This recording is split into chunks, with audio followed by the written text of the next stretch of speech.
അസ്സലാമലൈക്കും. എല്ലാവർക്കും ഷിസാസ് കുക്ക് വേൾഡിലേക്ക് സ്വാഗതം. ഇന്ന് ഞാൻ നമുക്ക് വളരെ പെട്ടെന്ന് തയ്യാറാക്കാൻ പറ്റിയ ഒരു നെയ്ച്ചോറിൻ്റെയും ചിക്കൻ കറിയുടെയും റെസിപ്പി ആയിട്ടാണ് വന്നിട്ടുള്ളത്.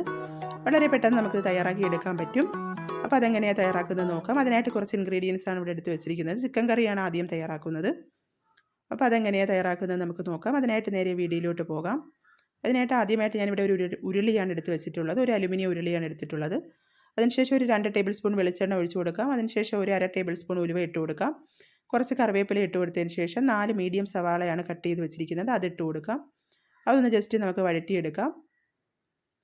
ഇനി ഇത് നല്ലതുപോലെ ഒന്ന് വഴണ്ട് വരാനായിട്ട് കുറച്ച് ഉപ്പിട്ട് കൊടുക്കാം. എന്നിട്ട് നല്ലതുപോലെ ഒന്ന് വഴറ്റിയെടുക്കാം. അതിനുശേഷം അടുത്തതായിട്ട് ചേർത്ത് കൊടുക്കുന്നത് പച്ചമുളകാണ് ചേർത്ത് കൊടുക്കുന്നത്. ഒരു 6 പച്ചമുളകാണ് ഞാനിവിടെ എടുത്തിട്ടുള്ളത്. ഒരു 2.5 ടേബിൾ സ്പൂൺ ഇഞ്ചി വെളുത്തുള്ളി ചതച്ചത് എടുത്തിട്ടുണ്ട്. ഒരു 1/2 കപ്പ് ചെറിയ ഉള്ളി ചതച്ചതും കൂടി ഇട്ട് കൊടുക്കുന്നുണ്ട്. ചെറിയ ഉള്ളി നമുക്ക് ചതച്ചോ ചതയ്ക്കാതെയോ ഇട്ട് കൊടുക്കാവുന്നതാണ്.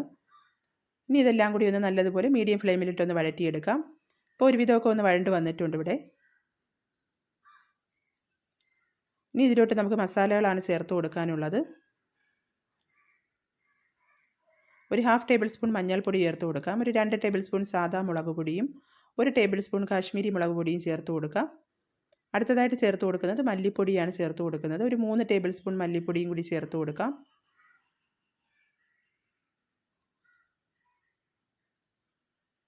ഇനി ചേർത്ത് കൊടുക്കുന്നത് ഗരം മസാലയാണ് ചേർത്ത് കൊടുക്കുന്നത്. 1 ടേബിൾ സ്പൂൺ ഗരം മസാല ചേർത്ത് കൊടുക്കാം. എല്ലാം കൂടി ഒന്ന് നല്ലതുപോലെ അതിൻ്റെ ആ പച്ച മണമൊക്കെ മാറി വരുന്നത് വരെ നല്ലതുപോലെ ഒന്ന് മിക്സ് ചെയ്തെടുക്കാം. ഇനി ഇതിലോട്ട് നമുക്ക് ചിക്കനാണ് ചേർത്ത് കൊടുക്കാനുള്ളത്. ഞാനിവിടെ 1 കിലോ ചിക്കനാണ് എടുത്തിട്ടുള്ളത്. അത് നമുക്ക് അതിലോട്ട് ഇട്ട് കൊടുക്കാം. എന്നിട്ട് നല്ലതുപോലെ ഒന്ന് എല്ലാം കൂടി മസാലയൊക്കെ ആ ചിക്കനിൽ പിടിക്കത്തക്ക വിധം നല്ലതുപോലെ ഒന്ന് വഴറ്റിയെടുക്കാം.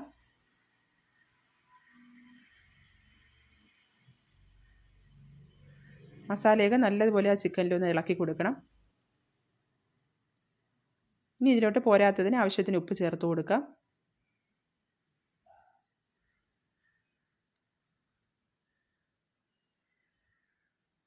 ഇനി ഇതിലോട്ട് ഞാൻ ചേർത്ത് കൊടുക്കുന്നത് ഒരു 1/2 ഗ്ലാസ് വെള്ളമാണ്. ചൂടുവെള്ളം, നല്ല തിളച്ച വെള്ളമാണ് ഞാൻ ചേർത്ത് കൊടുക്കുന്നത്. അതും കൂടി ചേർത്ത് നല്ലതുപോലെ ഒന്ന് മിക്സ് ചെയ്തെടുക്കാം.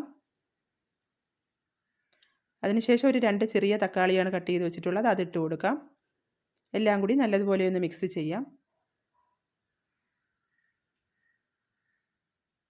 ഇനി ഇതിലോട്ട് ഞാൻ കുറച്ച് സ്പൈസസും കൂടെ ഇട്ട് കൊടുക്കുന്നുണ്ട്. ഒരു 3 ഏലക്കയും കുറച്ച് പട്ടയും കൂടി ഇട്ട് കൊടുക്കുന്നുണ്ട്. 2-3 പീസ് പട്ടയാണ് ഇട്ട് കൊടുത്തിട്ടുള്ളത്. അതൊരു മണത്തിന് വേണ്ടിയാണ് ഇട്ട് കൊടുത്തിരിക്കുന്നത്. ഇനി ഇതൊന്ന് നമുക്ക് മൂടി വെച്ച് ഒരു 10 മിനിറ്റ് ഒന്ന് കുക്ക് ചെയ്തെടുക്കാം. അപ്പോൾ അതിൻ്റെ ആ വെള്ളമൊക്കെ ഇറങ്ങി വന്ന് നല്ലതുപോലെ ഒന്ന് കുക്കാവും. അപ്പോൾ അതാണ്ട് ഒരു വിധമൊക്കെ അത് കുക്കായി വന്നിട്ടുണ്ട്. ഇനി നമുക്ക് കുറച്ചും കൂടി ഗ്രേവി വേണമെന്നുണ്ടെങ്കിൽ കുറച്ചും കൂടി ചൂടുവെള്ളം ഒഴിച്ചു കൊടുത്ത് നല്ലതുപോലെ ഒന്ന് തിളപ്പിച്ചെടുക്കാം. ഞാനിവിടെ കുറച്ചും കൂടെ ഗ്രേവി വേണമെന്നുള്ളതുകൊണ്ട് കുറച്ചും കൂടി വെള്ളം ഒഴിച്ചു കൊടുക്കുന്നുണ്ട്. നമുക്ക് ഗ്രേവി വേണ്ടാന്നുണ്ടെങ്കിൽ അത് തന്നെയാണ്, അത്ര തന്നെ നമുക്ക് പാകമായിട്ട് എടുത്താൽ മതി. ഇനി അതിനുശേഷം കുറച്ച് കുരുമുളക് പൊടിയും കൂടി ഇട്ട് കൊടുക്കാം. എന്നിട്ട് ഒന്ന് മൂടി വെച്ച് നല്ലതുപോലെ മീഡിയം ഫ്ലെയിമിലിട്ടൊന്ന് കുക്ക് ചെയ്തെടുക്കാം.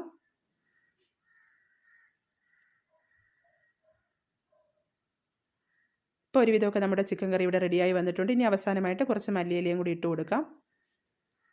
അപ്പോൾ നല്ല ടേസ്റ്റി ചിക്കൻ കറി ഇവിടെ റെഡി ആയിട്ടുണ്ട്. എല്ലാവരും ഇതൊരു നോർമൽ ചിക്കൻ കറിയാണ്, വളരെ പെട്ടെന്ന് തയ്യാറാക്കി എടുക്കാൻ പറ്റും.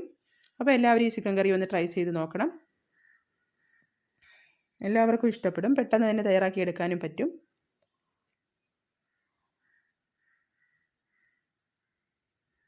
അടുത്തതായിട്ട് നമുക്ക് നെയ്ച്ചോറാണ് ഇനി തയ്യാറാക്കാൻ പോകുന്നത്. അതിനായിട്ട് ഞാനിവിടെ ഒരു പാത്രത്തിൽ 1.5 കിലോ അരി എടുത്തിട്ടുണ്ട്. അതൊന്ന് കഴുകി കുതിർക്കാൻ വെച്ചിട്ടുണ്ട്. ഈ കപ്പിനാണ് ഞാൻ ഒരു 1.5 കപ്പ് അരിയാണ് എടുത്തിട്ടുള്ളത്. ഇനി ഒരു അലുമിനിയം ചരുവം ഞാനിവിടെ എടുത്ത് വെച്ചിട്ടുണ്ട്. അടുപ്പിലാണ് ഇത് തയ്യാറാക്കുന്നത് നെയ്ച്ചോറ്. അതിലോട്ട് ഒരു 2 ടേബിൾ സ്പൂൺ സൺഫ്ലവർ ഓയിലാണ് ഒഴിച്ചിട്ടുള്ളത്. ഒരു 1.5 ടേബിൾ സ്പൂൺ നെയ്യും കൂടി ഒഴിച്ചു കൊടുക്കുന്നുണ്ട്. കുറച്ച് സ്പൈസസ് എടുത്തിട്ടുണ്ട്, അതിട്ട് കൊടുക്കാം. അതിനുശേഷം ഒരു 2 ചെറിയ സവാള കട്ട് ചെയ്തതാണ് ഇട്ട് കൊടുക്കുന്നത്. അതിനുശേഷം ഒരു 2 ചെറിയ ക്യാരറ്റ് കട്ട് ചെയ്തിട്ട് കൊടുക്കാം. കുറച്ച് ക്യാബേജ് കട്ട് ചെയ്തിട്ട് കൊടുക്കാം. ഒരു 2-3 പച്ചമുളകും ഒരു ചെറിയ പീസ് ക്യാപ്സിക്കവും കൂടെ കട്ട് ചെയ്തിട്ട് കൊടുക്കുന്നുണ്ട്. എല്ലാം കൂടി ഒന്ന് നല്ലതുപോലെ നമുക്ക് മിക്സ് ചെയ്തെടുക്കാം.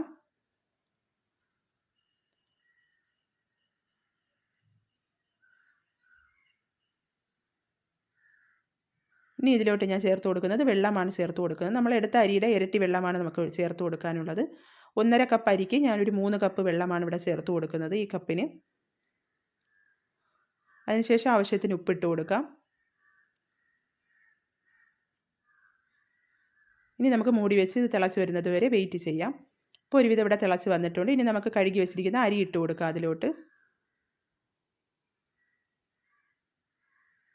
അതെല്ലാം ഇട്ട് കൊടുത്തതിന് ശേഷം നല്ലതുപോലെ ഒന്ന് ഇളക്കി കൊടുക്കാം.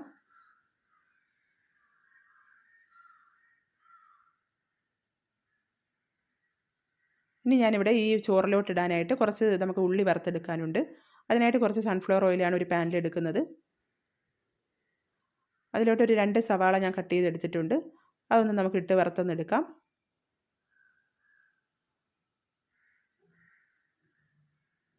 ഒരു ബ്രൗൺ കളർ ആകുമ്പോഴത്തേക്ക് നമുക്കത് വറുത്ത് മാറ്റാവുന്നതാണ്. അപ്പോൾ അതിവിടെ നല്ല ബ്രൗൺ കളർ ആയിട്ടുണ്ട്. ഇനി നമുക്കിത് എണ്ണയിൽ നിന്ന് മാറ്റാം. ഇനി അടുത്തതായിട്ട് കുറച്ച് റൈസിൻസും കാഷ്യൂനട്ടുമാണ് എടുത്തിട്ടുള്ളത്. അതും കൂടി ഒന്ന് നമുക്ക് വറുത്ത് മാറ്റി വയ്ക്കാം.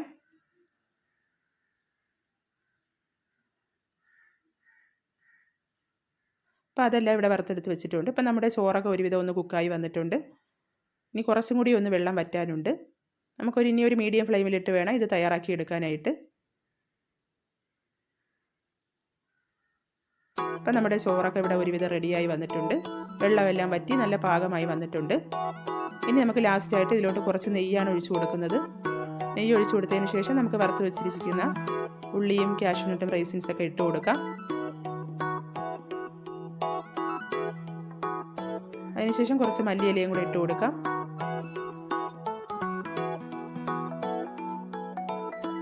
അപ്പം നമ്മുടെ നെയ്ച്ചോറ് ഇവിടെ റെഡി ആയിട്ടുണ്ട്. വളരെ സിമ്പിളായിട്ട് നമുക്ക് തയ്യാറാക്കി എടുക്കാൻ പറ്റുന്ന ഒരു നെയ്ച്ചോറാണ്. പെട്ടെന്ന് തന്നെ ഇത് തയ്യാറാക്കി എടുക്കാൻ പറ്റും. നല്ല ടേസ്റ്റിയുമാണ്. അപ്പോൾ എല്ലാവരും ഇത് ട്രൈ ചെയ്ത് നോക്കുമല്ലോ. എൻ്റെ വീഡിയോ ഫുൾ കണ്ടതിന് ശേഷം ഇഷ്ടപ്പെടുകയാണെങ്കിൽ ലൈക്ക് ചെയ്യാനും ഷെയർ ചെയ്യാനും സബ്സ്ക്രൈബ് ചെയ്യാനൊന്നും ആരും മറക്കരുത് കേട്ടോ. അടുത്ത പ്രാവശ്യം നല്ലൊരു റെസിപ്പി ആയിട്ട് വരാം. Okay, thank you.